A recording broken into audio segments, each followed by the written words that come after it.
অরিত্রীর পাপার জামা কাপড় আজ 3 দিন হয়ে গেল, 3 দিন ধরে শুকাচ্ছে এই জামাগুলো। তো এই জামাগুলো ভিজে ছিল, আবারও আজকে একটুখানি রোদ যদি ওঠে তাই জন্য একটু মেলে দিলাম। আর 2-3 দিন ধরে তো রোদই ওঠে না, কুয়াশা কুয়াশা ভাব। তো দেখো জামা কাপড়গুলো মেলে দিয়েছি। আর আজকে জানো তো বাসি কাজকর্ম সব হয়ে গেছে, ওগুলো তোমাদের সাথে শেয়ার করিনি, কারণ আজকে ইচ্ছে ছিল যে ভিডিও করব না, কিন্তু কি করব না করে পরে আবার তোমাদের সাথে ভিডিও শ্যুট করলাম। ভিডিও না করলে যেন ভালোই লাগে না, মানে ভাবি 2-3 দিন করার পর ভাবি যে আজকের দিনটা রেস্ট নেব, তো আজকে থাকবে করব না, কিন্তু রেস্ট আর নেওয়া হয় না। অনেকক্ষণ পরে আধ ঘন্টা 1 ঘন্টা পর না কিভাবে একাই যেন মনে কি ভিডিও করি, মানে মাথার ভেতরে চলে আসে। তো আমার শাশুড়ি মা অনেকগুলো বেতের শাকে যে ধুয়ে বেছে টেছে রেখে দিয়েছিল, আমাকে বললো একটু কুচি কুচি করে বানিয়ে দাও। তো যে আমি বেতের শাকগুলো এখন বানিয়ে দিচ্ছি। আর এই পৌষ মাসের শীতের সকালে কনকনে ঠান্ডায় উঠে সংসারের কাজকর্ম করতে আর ইচ্ছে করে না। এই শীত আসলে মনে হয় কবে গরম আসবে, গরম আসলে মনে হয় কবে শীত আসবে। দেখবে আমরা যখন গরম থাকে তখন মনে হয় শীতকালই ভালো লাগে, আবার যখন তোমার শীত পড়ে তখন মনে হয় কি গরমকালই ভালো লাগে। আর ভালো লাগে না, শীত গরম আর ভালো লাগে না। ওয়েদারটা তো সবসময় নর্মাল থাকতে পারে, তাই না? কিন্তু কেন হয় না বলো তো? ধরো শীতও না গরমও না, তো হালকা শীত হালকা ঠান্ডা হালকা গরম, তো এরকম ওয়েদার থাকলে কিন্তু বেশ মজাই হয়, বেশ সব দিক থেকেই শান্তি, শুয়ে খেয়ে সব দিক থেকেই শান্তি। আর শীতকালে এই সকালবেলায় ঘুম থেকে ওঠো রে, উঠে তোমার কাজকর্ম করো রে, ভালো লাগে না। আর জলে তো হাত দিতে ইচ্ছা করে না, তা তো হাত তো দিতেই হবে, আমাদের মেয়ে মানুষদের হাত না দিলে হবে? তো এদিকে দেখো শাকটা কেটে কুটে দিয়ে এদিকে আমার সকালে তো বাসি কাজকর্ম হয়ে গেছে। আর কুয়াশা দেখেছো, বাপরে বাপ, 9টা মনে হয় বাজতে চললো তাও কুয়াশা যায়নি। তো বান্ধবীদের বাড়ির এদিকে একটুখানি আসলাম, তো এসে দেখছি বান্ধবী এখন জামা কাপড় ভিজাচ্ছে, ঠিক আছে, ওর মেয়ের, তারপরে ওর ওইসব জামা কাপড় চোপড় ভিজাচ্ছে। আর এই গুড মর্নিং বন্ধুরা, কেমন আছো তোমরা সবাই? আশা করি ভালো আছো, সুস্থ আছো, আমিও ভালো আছি। আর আজকে জানো তো এখন 8:30 বাজে, এত কুয়াশা, 8:30 বেজে গেছে তবু কুয়াশা যেন থামছে না। তো ওদিকে বাসি কাজকর্ম আজকে তোমাদের সাথে কিছুই শেয়ার করিনি। দেখো বান্ধবীর মেয়েও আমার সাথে সাথে চলে আসলো, আর অরিত্রী এখন ওর পাপার সাথে শুয়েই আছে। দেখো একটু বাগানের এদিকটাতে এসেছি, কুয়াশা দেখো শুধু।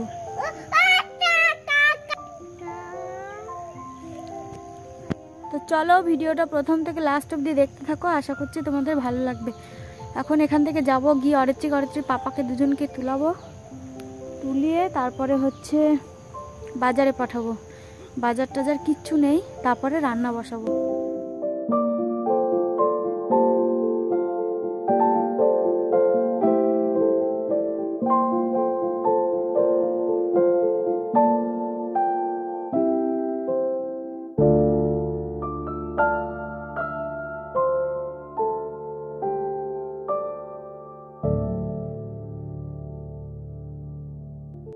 তো দেখতে পারলে তো যে কতটা কুয়াশা। তোমার বান্ধবী বললো যে তুমি যাও আমি আসছি। তো এই দেখো ও কেচে ধুয়ে মেলে দিতে আসলো। এই মানে বাগানের এদিকটাতে একটা দড়ি টাঙিয়েছে, তো এই দড়িতেই সব কাঁথা টাথাগুলো রোদে দিচ্ছে। আর ওদের বাড়িতে তো একদমই রোদ লাগে না, কারণ ওদের বাড়িটা একদম বাঁশ বাগানের ভেতরে, তোমরা দেখতে পাও একদমই রোদ পড়ে না। রোদ পড়লেও একটুখানি ছাদে রোদ পড়ে, তো এদিকটাতে বেশ রোদ পড়ে। ছাদে রোদ পড়লেও মানে তেমন শুকাতে চায় না, বুঝলে তো, বাঁশ বাগানের জন্য। তো তার জন্য এদিকটাতে এসে মেলে দিল। তো চলো এখন চলে এসেছি দেখো বাড়িতে। আর অরিত্রী এসে এই যে ঘুম থেকে উঠেছে, আর অরিত্রীকে বলছি বাবা কত বড় বড় চুল হয়ে গেছে। আর ও এইগুলো বললে না খুব খুশি হয়। আর ও তো চুল কাটতে চায় না, জানো না, বলে কি চুল রেখে দেবো। চুল কাটার কথা বললে না মানে কেমন যে হাত পা মানে দাপায় কি বলবো। তো এদিকে বাসি নাইটিটা চেঞ্জ করে নিলাম, নিয়ে এই যে এখন ঠাকুরের থালা বাসন কলটা মেজে নিচ্ছি। আর আজ 2 দিন ধরে কলে তো খুব জল দিচ্ছে, জানো তো, মানে একটু পরপরই জল দিচ্ছে, এই চলে যাচ্ছে আবার জল আসছে, এই চলে যাচ্ছে আবার জল আসছে। তো ভাবলাম কলে জল যতক্ষণ আছে একটু ঠাকুরের থালা বাসনগুলো মেজে নিলাম। মেজে নিয়ে এই যে গোপুসোনাকে শুধু দেবো সেবাটা, তার জন্য এই যে ফুল তুলতে চলে এসেছি, ফুল আর তুলসী পাতাটা তুলে নিই।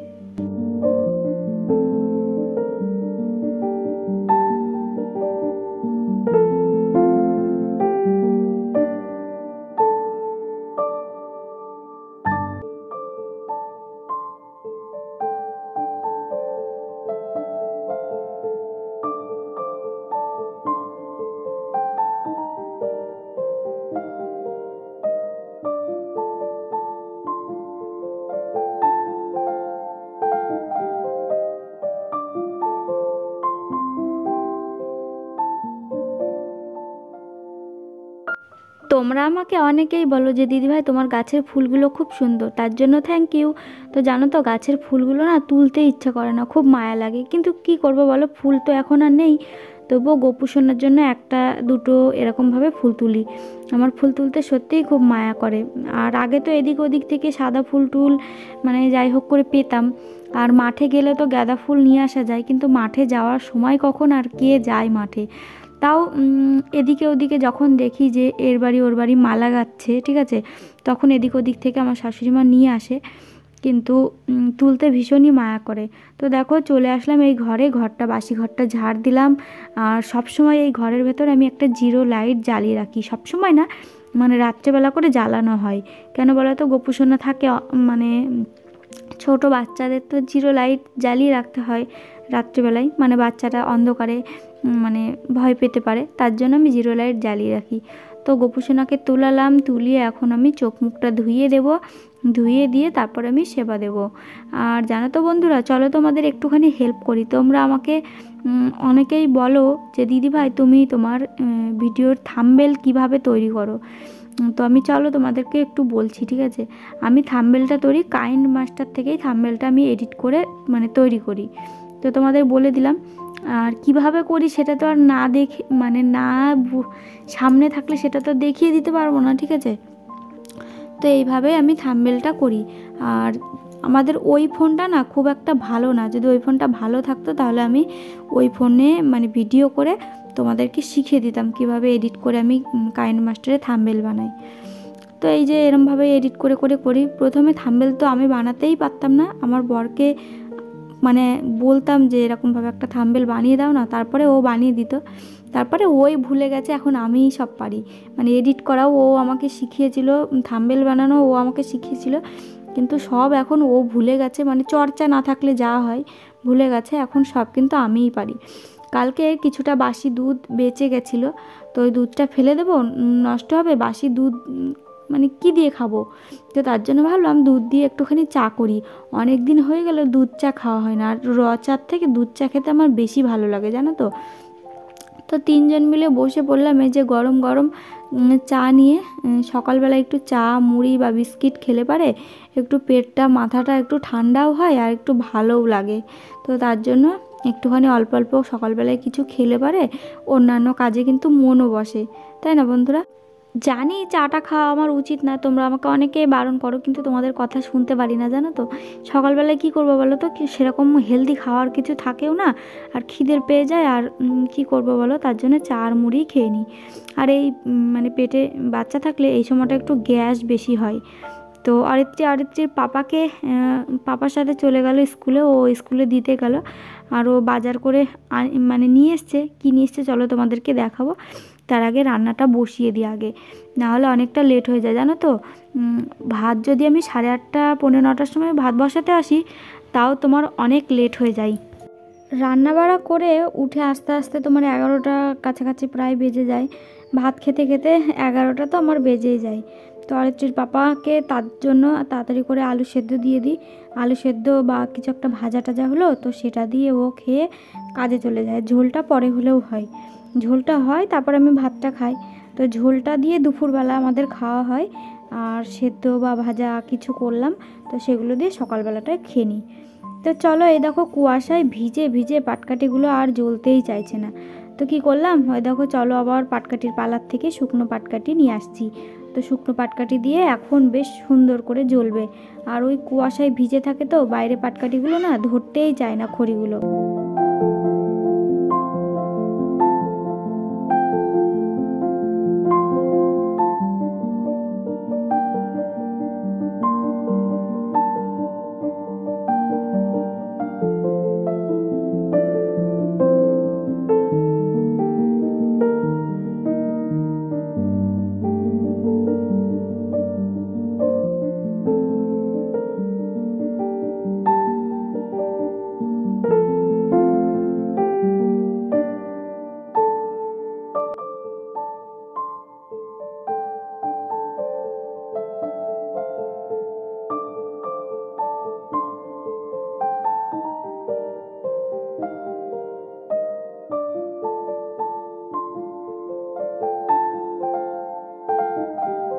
সকালবেলায় তোমাদের বলেছিলাম যে বাজারে পাঠাতে হবে, অনেক কিছু বাজারে আনার আছে। তো পয়সার সমস্যার জন্য তো কাজের থেকে পয়সা পেয়েছিল না, ঠিক আছে, তার জন্য দেখো বাজারে আর যাওয়া হলো না। তো আলু সেদ্ধ দিয়ে দিলাম, আর এদিকে ডাল নিয়ে আসলো অরিত্রীর পাপা, শুধু তেল নিয়ে আসলো বাজার থেকে। আজকে আর মাছ খাওয়া হলো না, ডাল রান্না করব, আলু টালু ভাজবো, আর তোমার আলু সেদ্ধ দিয়েছি, ব্যাস এটা দিয়েই আজকের খাওয়া দাওয়া হবে। তো এই দেখো এই ঘটিটাই করে আমি ডাল সেদ্ধ দিচ্ছি। তোমরা অনেকেই চেনো না, তোমরা আমাকে জিজ্ঞাসা করো যে এই ঘটিটা কোথা থেকে পেয়েছো। আমি এই ঘটিটা চুল দিয়ে নিয়েছি, ঠিক আছে। আর আমি ধরো যেদিনকে দেখি যে আজকে ডাল বা কিছু হচ্ছে, নিরামিষ রান্না হয়েছে, সেদিনকে আমি দুধ নিই, ঠিক আছে। আর যেদিনকে মাছ টাছ হয় সেদিনকে নিই না। তোমাদের সাথে বক বক করতে করতে এদিকে আমার ভাতটা দেখো ফুটেও গেল। আর জানো তো বন্ধুরা, এই কনকনে ঠান্ডায় শীতে উনুনে রান্না করে বেশ কিন্তু মজা আছে। তো গ্যাসে কিন্তু এখন আর সেরকমভাবে রান্না করাই হয় না। উনুনের পাড়ে রান্না করলে এদিকে তোমার আগুনও তাপানো যায়, এদিকে তোমার সুন্দর করে গ্যাস বাঁচিয়ে রান্নাও করা যায়। তো ছাগলগুলো ওদিকে খুব ভ্যাবাচ্ছিল, মানে ডাকছিল, তার জন্য এই দেখো আমার এখানে মানে গাছ আছে, তো আমি রান্না করছি, আমার সামনে নিয়ে এসে বেঁধে রেখে দিলাম। তাহলে দেখো আগুন পেয়েছে, তো আগুনের কাছে একদম চুপচাপ রয়েছে, কোনো আওয়াজ হবে না। তো দেখো ঘটির থেকে ডালটা বের করে নিলাম, এই ডালটা একটুখানি ফুটিয়ে তারপরে তোমার সম্বারা দিয়ে দেবো। তো এই দেখো ডালে সম্বারা দিচ্ছি আমি, পেঁয়াজ আর পাঁচফোড়ন আর তেজপাতা থাকলে দিই। আজকে এই দেখো এরকমভাবে ডালটাকে সম্বারা করলাম। আর মসুরির ডাল পাতলা করে মানে এরকমভাবে ভাল লাগে, আবার টমেটো দিয়েও ভালো লাগে, ঠিক আছে। তো এই দেখো পাতলা করে মসুরির ডাল হয়ে গেল। আর মসুরির ডালে কিন্তু ভিটামিন আছে, প্রতিদিন যদি এক বাটি করে মসুরির ডাল খাওয়া হয় তাহলে মাছ মাংসর ঘাটতিটা কিন্তু পূরণ হয়ে যায়, ঠিক আছে। মাংস খেতে সত্যি এখন আর ভালো লাগে না, মুরগির মাংসতে ইচ্ছাই করে না।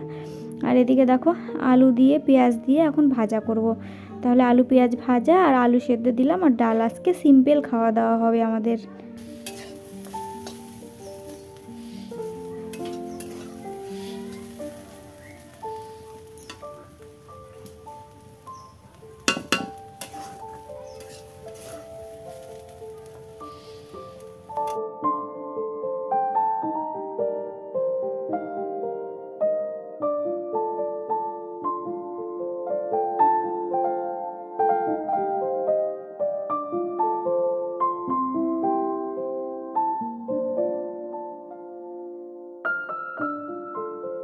তো আজকে কিন্তু রান্না হয়ে গেছে আমার তাড়াতাড়ি, ঠিক আছে। অরিত্রীর পাপার খেতে খেতে একটু লেটই হয়ে গেল। অরিত্রীর পাপা সকালবেলা একটুখানি এক জায়গায় কাজ ছিল, এক জায়গায় না 2 জায়গায় কাজ ছিল, তো সেখানে কাজ একটু কমপ্লিট করতে গেছিলো। আর এ দেখো এসে তারপরে এই যে ভাত দিয়েছি, ও ভাত খাচ্ছে। তো দেখো আমার স্নান করা হয়ে গেছে, চলো যেগুলো শুকিয়ে গেছে জামা কাপড় সেগুলো তুলে নেব, আর যেগুলো আমি ভিজা ছান করলাম তো সেই জামা কাপড়গুলো এখন মেলে দেবো। আর ঠান্ডার কারণে মানে একটু এদিক ওদিক হলেই, নুনের থেকে চুনে গেলেই আমার মাথা যন্ত্রণা করে, ঠিক আছে। ঠান্ডা হাওয়া মাথায় লাগলে বা ঠান্ডা জল মাথায় দিলে সেটা চাপ ধরে থাকে, মাথা যন্ত্রণা করে। আর যেন সেই মাথা যন্ত্রণাটা ছাড়তেই চায় না, মানে তার জন্য এখন থেকে আমি গরম জলেই স্নান করি, ঠিক আছে। গরম জল দিয়ে স্নান করার চেষ্টা করি রোজ।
আর এদিকে আমার চুলগুলোর অবস্থা দেখো, চুলগুলো বিনুনি করে রেখে দিয়েছিলাম রাত্রেবেলায়, স্নান করার সময় খুলেছি, চুলগুলো একদম পুরো কুকড়ানো কুকড়ানো চুল হয়ে গেছে।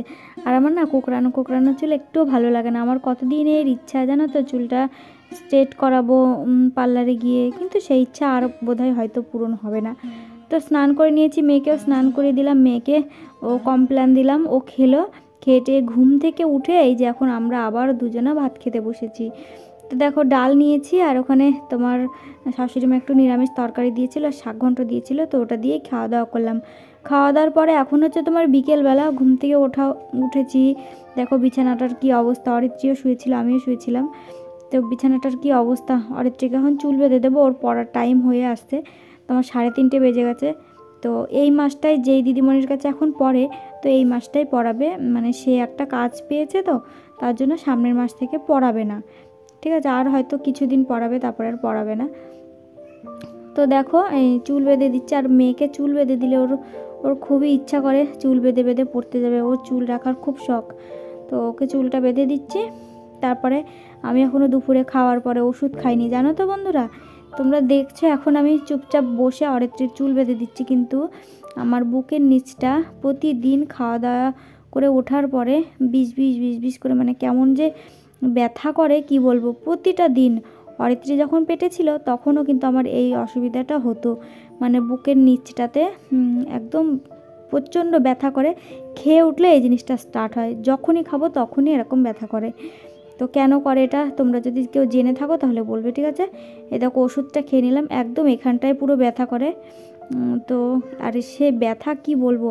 তারপরে শুয়ে 8 ঘন্টা মতন রেস্ট নিলে মানে পেটের ভাতটা একটু হয়তো হজম হয়, তারপরে ঠিক হয়। আর ভাত টাত খাওয়ার পরে জল টল খাওয়া হয়, তো পেটটা আরও ভর্তি হয়ে যায়, তার জন্য তোমার পেটে আরও বেশি ব্যথা করে। তো একটু শুয়েছিলাম, তো শুয়ে টুয়ে উঠে এই যে অরিত্রীকে এখন হচ্ছে পড়তে চুল টুল বেঁধে এই যে পড়তে যাচ্ছে ও। তো চলো বন্ধুরা, আজকের ভিডিওটা এই পর্যন্তই, আমার সোনা পড়তে যাচ্ছে, আর ভিডিওটা এই পর্যন্তই। ভিডিওটা যদি তোমাদের ভালো লেগে থাকে প্লিজ একটা লাইক, কমেন্ট, শেয়ার, সাবস্ক্রাইব করে দিও যারা নতুন আসছো। চলো আজকের মতন এই পর্যন্তই, টাটা বাই।